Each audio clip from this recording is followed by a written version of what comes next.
Hora de Libertadores. O São Paulo, que participou de 21 edições e busca o 4º título da competição, fará sua estreia nesta quinta-feira contra o Talleres da Argentina. A partida será disputada em Córdoba, no estádio Mário Alberto Kempes, o mesmo da final da Sul-Americana de 2022, quando o clube foi derrotado pelo Independiente del Valle. O São Paulo está no grupo B da Liberta, que tem também Barcelona de Guayaquil e Cobresal do Chile. No CT da Barra Funda, o elenco se reapresentou após o domingo de folga. Os 11 prováveis titulares trabalharam em 2 etapas, enfrentando os reservas e em atividade de construção e combinação de jogadas. A expectativa gira em torno de James Rodrigues, que pode iniciar a partida, já que isso também aconteceu no jogo treino do sábado, na goleada por 10-0 para cima do Atlético Mogi. A principal dúvida ainda é o argentino Caleri. O atacante ainda se recupera de um problema na parte de trás do joelho direito. Contudo, o próprio atleta disse em uma live que pretende estar em campo contra o Talleres. A semana de trabalhos do São Paulo antes deste duelo tem ainda 2 treinamentos. E na tarde de quarta-feira, a delegação viaja para Córdoba. Quero te explicar agora sobre a chance de o lateral esquerdo Wellington do São Paulo aparecer no Corinthians. Quem acompanha o canal do Nicolás há mais tempo vai lembrar de um papo que eu tive com o Robson Ferreira, o empresário do Wellington. Na oportunidade ele me contou que o Corinthians e o Flamengo monitoravam os passos do lateral esquerdo de 23 anos de idade. Pois bem, o Wellington ainda não chegou a um acordo com o São Paulo para a prorrogação do contrato e a tendência é que não chegue. O vínculo se encerra em 31 de dezembro, hoje o Wellington ganha R$70 mil por mês. A pedida do lateral esquerdo é de 600 mil mensais, valor que inclui salários, direitos de imagem e luvas. São Paulo não está disposto a pagar toda essa grana e o natural é que a partir da metade do ano o Wellington possa assinar um pré-contrato. Corinthians busca alternativas para a lateral esquerda e gosta da possibilidade da contratação do Wellington. De acordo com o pessoal da Trivela, já existem inclusive tratativas do Corinthians com o staff do jogador. E diante desse cenário, a notícia pode afetar o Internacional, que é o clube mais interessado em ficar com o Wellington. Diante desse cenário, para não perder o Wellington para o Corinthians, o Inter estaria disposto, inclusive, a procurar o São Paulo para tentar um acordo para venda imediata, ou nessa janela doméstica ou na metade do ano. Muito difícil imaginar que para o São Paulo vale a pena negociar o Wellington, levando em consideração que o contrato está perto do fim e o valor vai ser baixo. E por não ter outro lateral esquerdo, hoje o São Paulo tem o Wellington e o Patrick Lanza. A tendência é que o tricolor não permita a saída do Wellington por um valor muito baixo. Bora fechar o vídeo para falar sobre Kaique, volante de 28 anos de idade, pertence ao Juventude, jogador formado na Portuguesa e alvo de 5 clubes da primeira divisão: São Paulo, Corinthians, Grêmio, Vasco e Vitória. Conversei antes de gravar o vídeo com uma pessoa da minha confiança no São Paulo, para entender se o São Paulo tem condições de ganhar essa disputa, para saber se o São Paulo já fez proposta, e a resposta que eu obtive dessa minha fonte tricolor foi, abre aspas, parece que o Kaique está muito avançado com o Grêmio, fecha aspas. Tentei arrancar um pouco mais de informações sobre essa pessoa, ela disse que nem Grêmio nem Juventude podem confirmar essa proximidade do acordo, até porque os times são adversários na final do Campeonato Gaúcho. Para evitar uma situação chata para o atleta, a tendência é que esse desfecho aconteça a partir da próxima segunda-feira. No Botafogo, chegando treinador. Atlético Mineiro, acabou de chegar o treinador. Quem mais? Estou esquecendo alguém? O Grêmio é o Renato. Fugiu alguém aqui? Não, acho que falamos de todos, né? Fluminense, Diniz e tal. Já fui contando. O Cuca, aí no Atlético Paranaense. Pra mim não balança, na Sula, 2, 3 jogos de Libertadores. Na Sula. O Cudê também no Internacional, Vojvoda no Fortaleza. Quem mais? Cuiabá, quem é que tá no Caixinha, Caixinha no Bragantino. Gente, me parece que juntando eu vou te falar, é raro. Cruzeiro. É raro você chegar nesse momento da temporada e só ter um técnico entre as competições sul-americanas dos brasileiros, só um com essa pressão, com essa mira apontada para si. E ter a cartada do Rames. Obviamente não ajuda, né? Porque, assim, quem tem a capacidade de observação, e isso não é uma informação, mas é uma observação e me parece tão óbvio, o Carpini não queria escalar o Rames. Porque o São Paulo terminou um ano muito bem. Sem o Rames e tudo aquilo que a gente já falou, o Rames pediu para sair, não apareceu o clube. Mas o Rames é uma contratação de nome da diretoria, né? O estadual tem um valor menor e tenho a impressão que por isso, uma questão que vai além do campo de jogo, o Rames entrou para jogar e não correspondeu. Em um ou outro momentinho ali e tal, mas pro que falam assim, se fosse outro jogador sem nome, ninguém nem ligar. Né? E no final das contas, o que vale pro atleta, qualquer atleta... Onde ele jogou e fez a diferença de fato, isso não ajuda o Carpini... É na Colômbia. Foi na Colômbia, quando ele entra no segundo tempo e muda o jogo. E aí é claro que assim, o Carpini estar nessa situação e o Rames fazer a atuação que ele fez no segundo tempo da seleção colombiana com tudo, né? Com lançamento, com chute, com passe... acaba disputando a vida do Carpini. Pelo que ele produz. Se o jogador não importasse pelo que ele produz, o Neymar seria maior que o Cristiano Ronaldo no futebol. O Neymar tecnicamente é melhor que o Cristiano Ronaldo, mas o que vale é o que o jogador produz.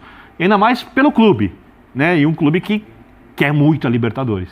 Quer ganhar muito a Libertadores. Ele me parece, nesse momento, praticamente forçado a escalar o Rames. Porque ou bota para jogar, e bota desde o começo, né? Ou bota um pedaço muito grande do jogo, e o cara joga bem, e o time muda todo o jeito de jogar, ou se adapta ao Rames, serve o Rames, agrada o Rames e ganha, porque senão não adianta nada. E o cara joga bem, ou ele volta para jogar para as pessoas verem que não consegue jogar. Né? Então eu acho que lá dentro do São Paulo, Ou não bota para jogar e ganha todos os jogos de goleada. Para não botar para jogar, ele já teria feito isso. Não, mas o que eu quero dizer teria feito isso. Alguém... Se ele tivesse se classificado no campeonato estadual, se ele tivesse vencido os jogos, se ele tivesse tido facilidade nos seus confrontos sem escalar o Rames, evidentemente a pressão não existiria. A pressão é uma equação, né, da história, e aí eu estou de acordo com você, a história que o Rames tem, mas o que ele mostra no jogo da Colômbia evidentemente não ajuda, mas é uma equação disso tudo, o pacote Rames, que é a qualidade técnica que ele tem, isso não se discute, a qualidade com a bola não discute. Versus o que o São Paulo não mostrou. Porque se o São Paulo, meu ponto é esse, se o São Paulo tivesse jogado, se estivesse na final do Campeonato Paulista, tivesse atropelado seus adversários nos mata-matas e chegado... aí estava tranquilo. Não tinha pressão por Rames, né? Então, eu estou dizendo isso. A outra opção é não colocá-lo para jogar e sair ganhando e goleando e ganhando e convencendo. Eu acho que a situação do pênalti é tão delicada porque as coisas vão ficando menores contra o Novo Horizontino. É impossível o Carpini não ter pedido para o Rames bater o pênalti. É impossível. Mas isso o Carpini falou, né, Bina? Então, é que ele falou com uma certa gentileza, né? A Lucas falou, bateu quem quis, não sei o quê. É impossível, numa série alternada, deve ter pedido na primeira série de 5. Não ter pedido, e o Rames não bateu. E ele tá lá, para começar a Libertadores. Tudo isso, para mim, gera uma situação que eu não sei no que vai dar. Essa é a minha grande questão com o São Paulo. O Pedro, por falar em grande questão com o São Paulo, você acha que a possibilidade de sucesso, quando eu falo sucesso, não é necessariamente título, fases mais agudas, é do São Paulo na Libertadores ou do Corinthians na Sul-Americana? Hoje? O trabalho? Eu acho, é o que o Jean fala, né? É uma amostragem muito mínima. Mas, não escapando da pergunta, mas fazendo outra para a reflexão ficar maior. Quem chega mais tranquilo? O Antônio? O Corinthians, o Antônio Oliveira. Com certeza. Então eu vou trabalhar com o mínimo cenário que a gente tem. O Antônio não entregou uma grande vitória, não entregou nem classificação, não entregou. Ele está tentando corrigir o desastre de ideia, de planejamento do início, né? Isso. Ele está tentando. A gente tem um pouco mais de expectativa com o Corinthians. Por quê? Por qualidade de elenco, por nível de competição, ou pelo que estão deixando essa história toda que o Vitor traz de Rames, de Carpini, de falta de convicção. O Rames pode virar esse jogo. Quem o banca. O Carpini pode virar esse jogo. O Carpini pode virar esse jogo, uma vitória sobre o Tajeres. Exatamente, por isso que eu falo que é uma dúvida. Não bota o Rames, o time vence. Calma, o trabalho é para isso aqui, não é para ficar... Mas nesse momento, com a fã da coisa de ter que ter uma resposta, essa pergunta, o Antônio ele chega mais tranquilo. Não sei se o Corinthians vai mais longe, mas o Antônio ele chega minimamente mais tranquilo. O Antônio, não o Corinthians. Acho que tem uma pressão para que o Corinthians resolva. Mas se dá para responder por alguém só no comparativo de técnico. Não dá para cravar, não vou... Que a pressão no Corinthians é maior no brasileiro, né?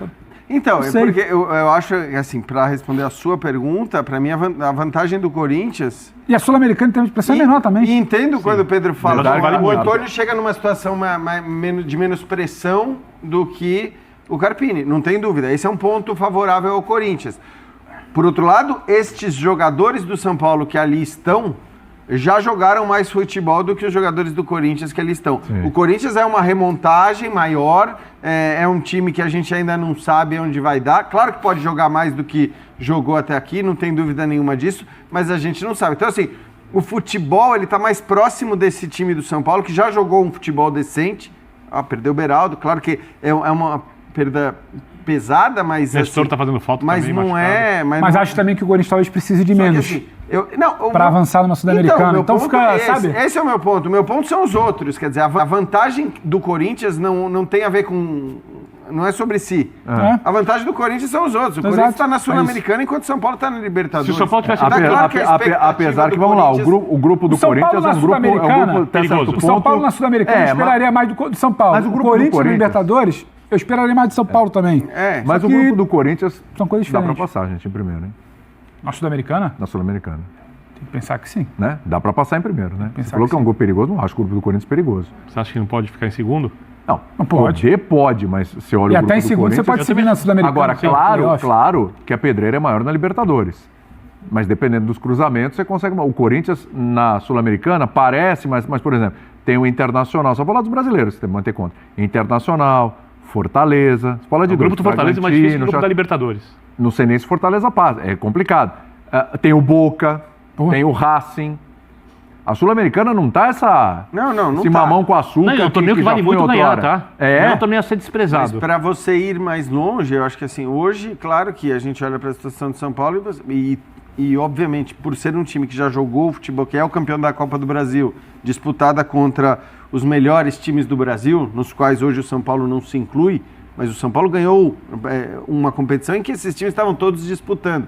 Então, assim, não é impossível. O São Paulo tem a condição. Hoje, claro que a situação do São Paulo para começar a Libertadores parece mais difícil do que a situação do Corinthians para começar a Copa Sul-Americana, por mais que a Copa Sul-Americana tenha esses times que você citou. Porque se a gente for enumerar os times da Libertadores, a gente vai enumerar tantos ou mais times de qualidade sim. e indiscutivelmente mais fortes do que esses que você citou. Então, acho que assim, a vantagem nessa comparação é só que o Corinthians disputa uma competição de um nível técnico menor. Mas que se o São Paulo lá estivesse, São Paulo para mim teria mais chances. Não é que o trabalho seja melhor. Se tivesse na Sul-Americana. Se a gente tivesse que Teria mais chance jogar do que o para a mesma Corinthians, régua, né? Tá no São Paulo comparativo é com o Corinthians na Corinthians. Sul-Americana. Entendi. Vamos ignorar aqui porque a gente não tem Entendi. os grupos. Aí, porque eu vou me apegar àquilo ali que já falou também. A gente já viu esse São Paulo. O Corinthians ainda está no exercício do que o Antônio pode fazer com um grupo que, em tese, tem bons jogadores e tal.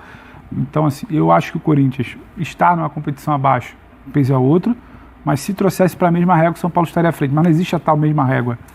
Então, acho que vai ficar um sem resposta, mas o Corinthians com uma situação um pouco mais... Não é tranquila, porque não tem tranquilidade no Corinthians, né?